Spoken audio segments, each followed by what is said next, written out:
lama lagi bang Central Committee lo nggak tangga metar dan nang lelang lagi. Kalang deh. Central Committee lo nggak metar dan mahala ele itu bang bong ele itu si bang.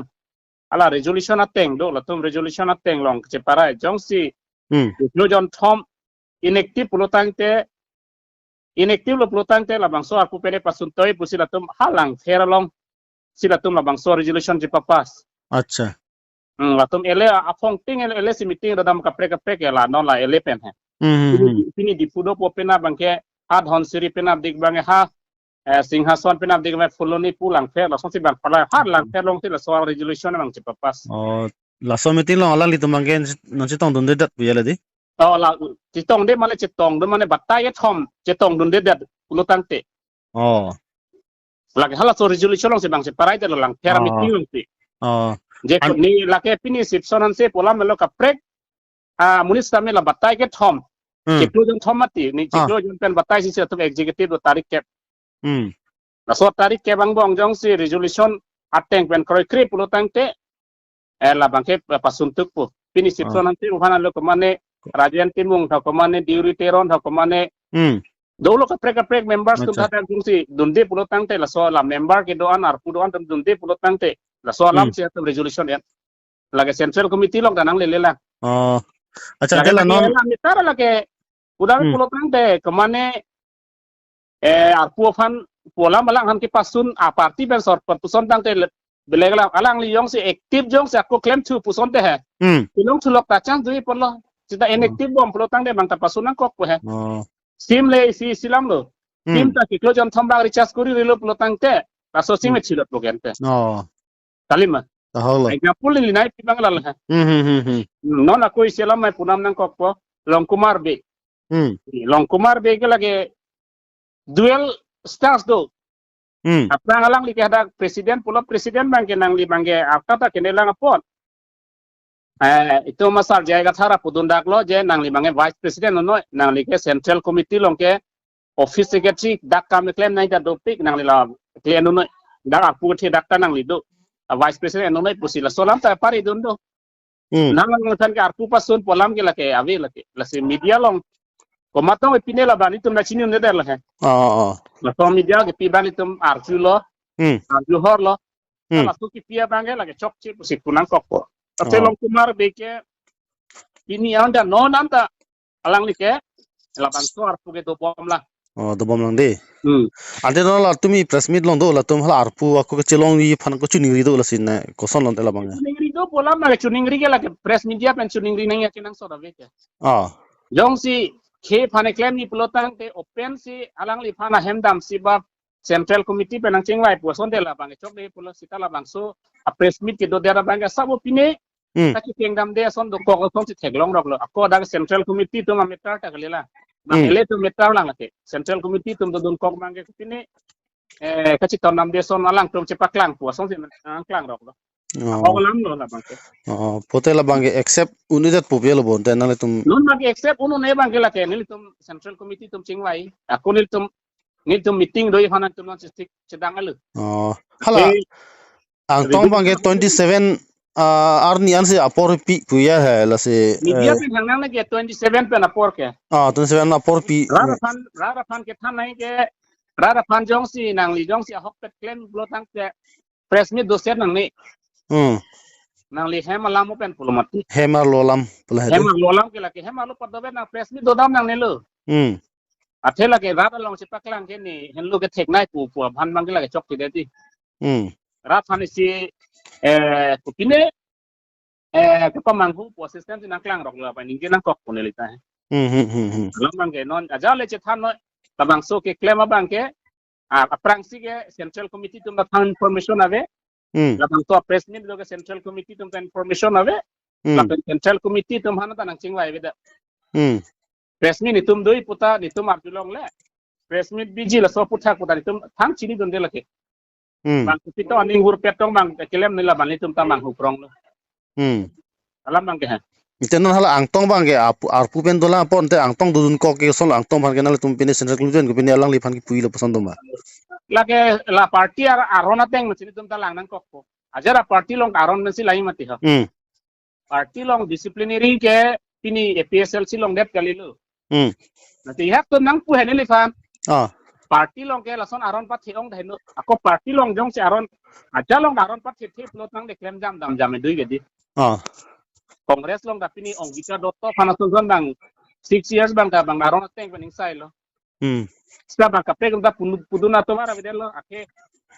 lo ke anotina party long ta lo do aron do a resolution do et matidi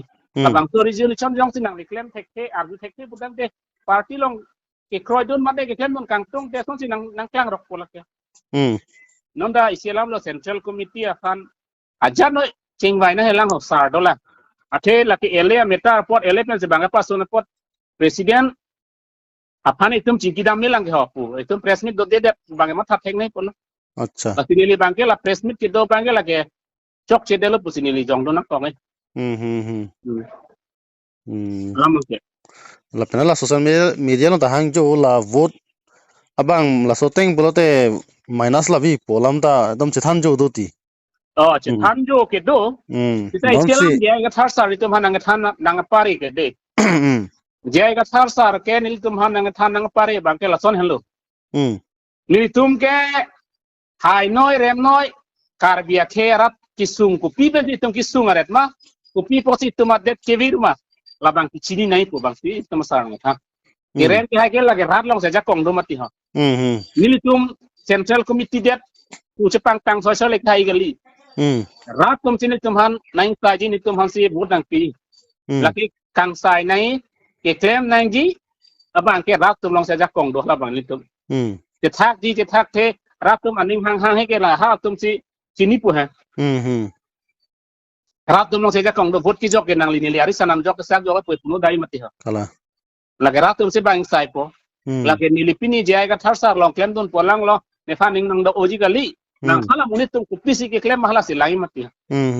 tapi sialam lo noni li nang pu donji nang rat kar biang long phat pachini bang ke la pu hen lo ke cheng si kar biang long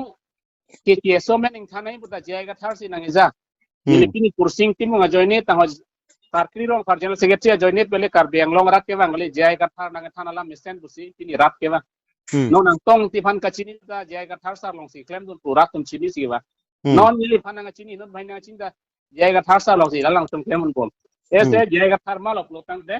inut is retire amne si aron alam nang than pot itum du nai pura tum ka chini si bang lage la he nili pa chini nan tong mang ke sik sidul alam nang than ke to men kang than nang ji non guwahati long high court long case nang ke hai la pe non real ton alam putha case non nang do bom non contempt court labang so case ta nang tur bom lo la so lam putha ta labang kel tum sarang than ko la si je ga thar sa phar churu nang alang le he mari chi o bom sira da phan ke ja po na arleng the phan le ba kari phan le ba ngali arpu phan le kari gali itum han nang pachini ili tum han kisung ke boy lam nang pachini phan si alang li ke nang ke wang cho bange commissioner is dc manelu la phan si bang cho arpu lok phale bang bangali ra tum itum akhe kivir itum adelong ri kupi posi nonan ta itum kisung ke boy pen jokone den mala bang solam nang pachini phan itum sar jaiga thak ke ba so claim han si bang cho along oni tmp ke man je phale alang ke bangali lagi ini do hai seroi nai pelotang open hala press meet long donang ni ke main bang press meet donang ni polam lo dila na to mole press meet donang ni ate hem ta ipi podo ili tum hem bochelo pelotang te jimale tum che bhong sa hemar lo ke ni so ke me ta chikiar ge di ho ni po phanang cheklo ni ning chi kinere ji pu bange hala so da che matha thege ajano ni pu bangnang hon ji pu bang chini non ma kenal tum ke chepak ke fan kama tha avelang puyal bodi non bang kenal tum bong ke matha chepak ke fan bang ke ni tum ta matha sita la bang so ka matha long bang ke non mat ke ili tum central committee ben non da ni tum la bang so information ma tum si chinu lang mat di ha tum cheng wai ke kita alang tum la bang so kam claim te nei polo ni tum ki pudoni bang ke rara fan la son ke japon bang chok chi pu bang he pudam he alang ya telang ida central committee long lam jai sar po pulot nang te lam ke jai lam tham ke pa jumi pen selang dom handa bai theng nang po ko kumali press meet ke do de da nai tu se tham theng nai polo ha la te la bang so komat dong kapin khat ne komat lam dong kar june la bang ni tum ta chini de del non mang jong si ahok pet ni pu dolang ni ik dolang ni korte dolang poson dalang lison claim pridaji polo dan non la bangso kamatha bang ni pota velo ni ik ta velo poteng selang matha rong ma puhan cholo ang tong bang dolang gedi non mat kar pu dolang gedi arpudo ni tumar pugana pasun se gelang lipan alam pasun se di stamela ni tu central committee long ven ke alang li nonta alang li spokesperson di nonta ratum ta pu bom lo ni tum ta pasun selang pasun boda nang tu media na tum na chini aji gente chini ji pelong kumar khan pasun elo putana li tum ta chini gente di kala bahla da nang li tum dala ala lang ter pen sit sonan sene pasun polam hadak lang ter lo resolution lo ala so ke pasun alo long lang phai nang li to rang ter long la son ka chingwai do je inclusion thomang bong meeting nang dun de pulotang te inactive pulotang la phane asen pasun tu bisara ka tok tu alang sipson lang ni akas alam amelu sipson bang chipulo ne phan jong si chok si do te ne phan francis sokos notice na pinhala ansi ne phan pugana pasun ning bus alang gitu resolution long bangke sokos notice polam hadak tok te ni ka chini ateng ke de resolution long ke tok bangke epe la bangso elesia committee long Tini presiden noy, vice presiden noy, organizing secretary noy, spokesperson noy, treasurer noy, finance secretary noy labang so meeting long. Labang so executive meeting long. Ele executive meeting amai ke do long batai ke thom chiklo jon thomati. Chiklo jon thompen batai si chiklo jon pen batai si batai thomat chiklo jon thom mati. Tarik ke. Hala bang so ke parai lo mangke notice pinangji pukali tok hadak ke. Hala ke tok ke direct la fange arme pasun tuku positok jong ti notice nang pinai pelotang hala resolution jong long ketok la magala ke aron akan sujet po ma kalima kala hala resolution long mangke direct pasuni positok mati notice pinai la desi pasunai phadak tokte ala bang hada ke hon si tok lo ante la jitu non press meet dokok pul hela alang li tumhan house long le chingwai je sonte thangla me dei pulo tante hala ang tong bang ga ar pura sun selang ar ang tong bang la press meet long dudun kok ante la ang tong na tung pilo ma thai gente la ke ni to central committee pen chingwai nang kok tineson magalang li fanta la bang so reply ke molang li ta pito nang chitpi ni mo por si bang nai than ko he alang li bang pulo 27 ana that pilo la song bong ni tumhan ni tumhan hang ya ka alang li ke arona vela ni la so metar ke bang la so arona metar ke central committee presidency hangi gente alang li chipulo la jitu sipson dong sar pun than pelo te nili phanta la soteng se mane ni nil phanta so trends dam bom lo pusalang da ninjelo he trend dam te ke la ke la alang li che matha lam cholo la ke alang li che matha lam cholo alang li che matha lam cholo central committee ben ko mane ang ton pasun tugi punal to media long dar julong le lang edi arjulong le inte dalang li isi pen mange rara khan jong se hoklen bulotang te keza lam mesen thanji pulotang te la son ke japon mange claim te der nai ऐसे young leader pulotang de young leader na setung ke chal nai ili tum ajat noi log ke chari long tame teacher long pen ko pipia formula si do ma hala si enuni ma tum dun gedi kala angko formula tang science long la son geometry apa formula ta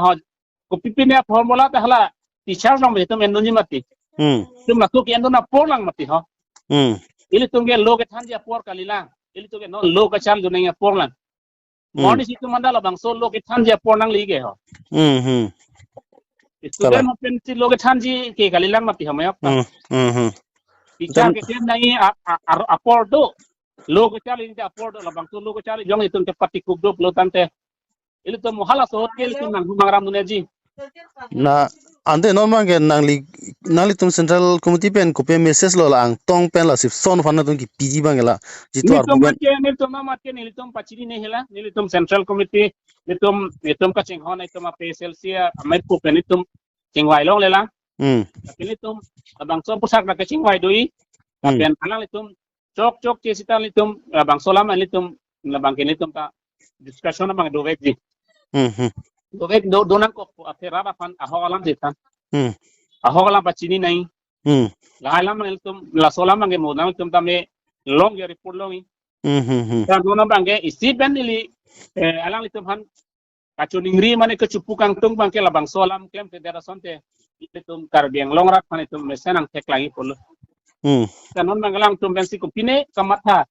kachekeng nanga chekeng nun dedat le kupine kamatha dokok mah kusine tum kamatha